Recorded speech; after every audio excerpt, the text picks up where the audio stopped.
керек. Биліп ата сізді білім Сіз көріп ата, бірден айта албайсың. Сіз Мамлекет үшін бірден жақсы. мына ошол жерде айтып атасыз. Бүт барына крыша батат деп. Крыша болуп аткандардын бүтүндө барып четинен кама.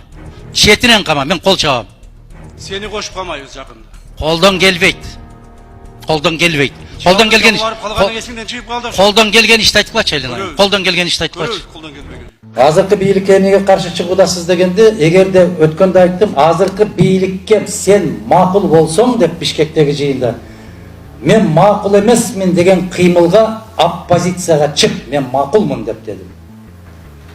Мен макулмун биздин тоо таштарды жарганга. Мен макулмун ат башыны Кытайга бергенге. Мен макулмун балдарымды акча төлөп окутканга. Мен макулмун бирөө өлтүрүп кетсе кунун төлөп берсе соттолбогонго. Мен макулмун келиним төрөт үйүнө барып калса акча берип төрөткөнгө. Мен макулмун дарыгерге акча бермейинче дарылабай эле койсун десеңер, мен макулмун деген кыймылды түзгүлө дагы Мадумаровго оппозицияга чыккыла. Кандай дейсиңер?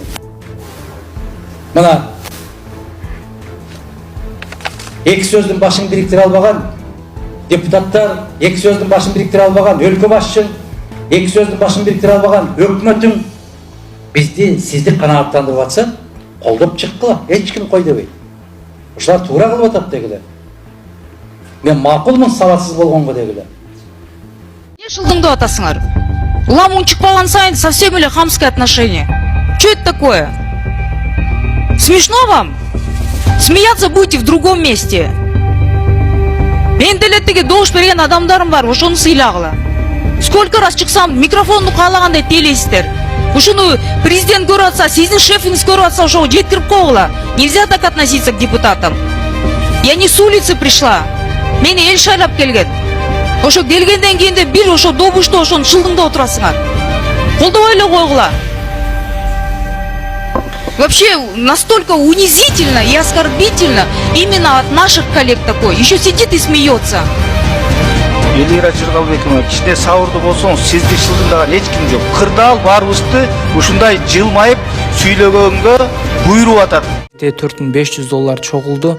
Буйруса да $35500 калды. Кайрымдуулугуңуздарды токтотпостон бүгүн көрүп турган болсоңуздар, сөз түрдө ушул кызга ыхсан кылып кетиңиздер.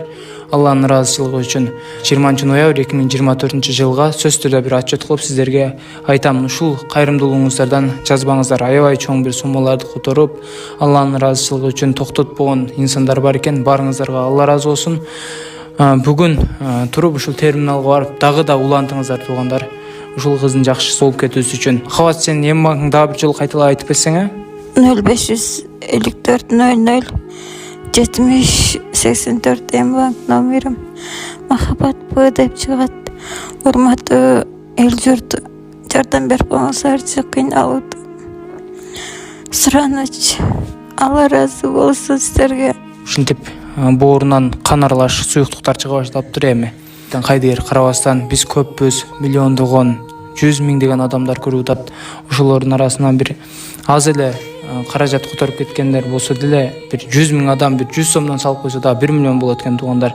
Ушинтип токтотпосом, эгерде колуңуздарда көбүрөөк болгон болсо, анда көбүрөөк таштап койсоңуздар да ушул кыз үчүн жардам болот. Эгерде ашып кала турган сумма болсо, аны сөз түрдө эжекебиздин айтуусу боюнча ушул башка ооруган муктаж инсанга өткөрүп берет эжекебиз өзүнүн колу менен.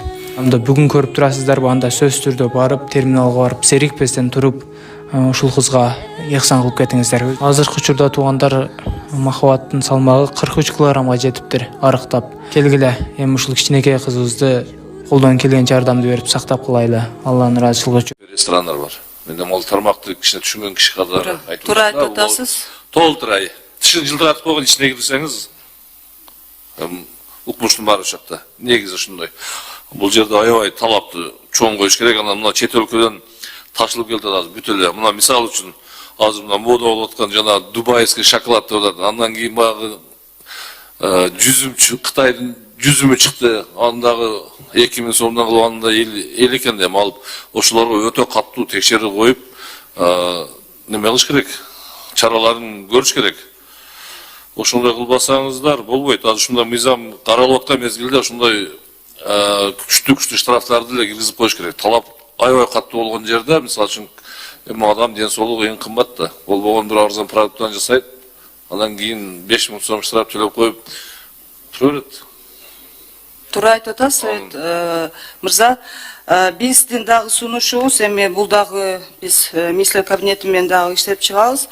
Biz учурда 7 апрель көчөсү менен Чүй көчөсүнүн кесилишиндеги кечеки 17 ноябрда саат түнкү 2-ден 30 мүнөт өткөндө жарылган трубопроводдун жанында турабыз. Түндө түнкү саат 2:30 трубопровод жарылды. Бул трубопровод 1984-жылы коюлган экен. 40 жылдан бери ушул эскилиги жетип, ушундай абалда керектен чыгып, эми түнү менен биздин Бишкек жылуулук тармак ишканасынын кызматкерлери жасап кетишти. Эми бир сиздерге кайрылып кетейин деп атам, биз быйылкы жылы жолду жасап аткан учурда дагы, азыркы учурдагы биздин Бишкек шаарынын жер алдындагы труба түтүктөрдүн баары 80% иштен чыгып калган, жараксыз болуп калган трубопроводдор. Ушунун баары биздин жол жасоого жана ушул шаардагы баардык ушул жасалып аткан жолдордо өтө көп тоскоолдуктарды жаратып атат. Ошондуктан кийинки жылы дагы Кудай буйрса мынакей 12 жолду жасоону планга киргиздик.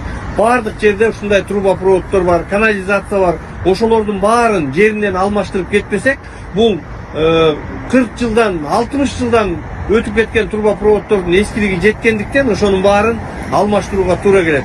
Убактылуу ыңгайсыздыктар үчүн шаардыктардан кечирим сурайбыз, бирок ошол эле учурда биз ошол 80% жараксыз трубаны алмашып алмайынча биз шаарыбыздын ушул жылуулук тармагын, канализация тармагын ар дайым ушул чоң жоготууларга гана учуратып келебиз.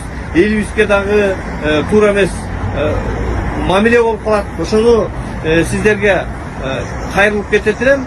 Буюрса биз мына жасап баштаган жолдордун алдыларынын баарында трубаларды жазында, жайында алмаштырып алыш үчүн бизге чыдап, анча-мынча баягы пробкага чыдап турсаңыздар, буюрса моундай эски көчөнүн алдындагы баардык труба түтүктөрүн алмаштырууга биз аргасызбыз. Ошондуктан сиздерге дагы бир жолу кайрылып кетем.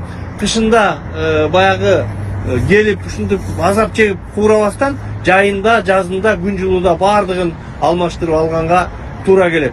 Аны сиздер туура түшүнүп, ушул мисалы азыр Акунбаев көчөсү 7 апрель көчөсүнө чейин Карл Маркс айылынын ортосундагы аралык Бишкек жылуулук тармагынын эмдиги жылкы планында алмаштырыла турган чоң трубасынан улам быйыл жасалбай калды. Эми ошол эмки жылда жазында Кудай буйрса ошол сыяктуу көчөлөрдүн баарын жасап алгыча бизге дагы туура түшүнөсүздөр деп ойлойм. Бишкек шаардык мэриясынын атынан сиздерден ушул кечирим суроо менен бирдикте ушул кайрылууну жеткизүүнү туура көрдүм. Рахмат.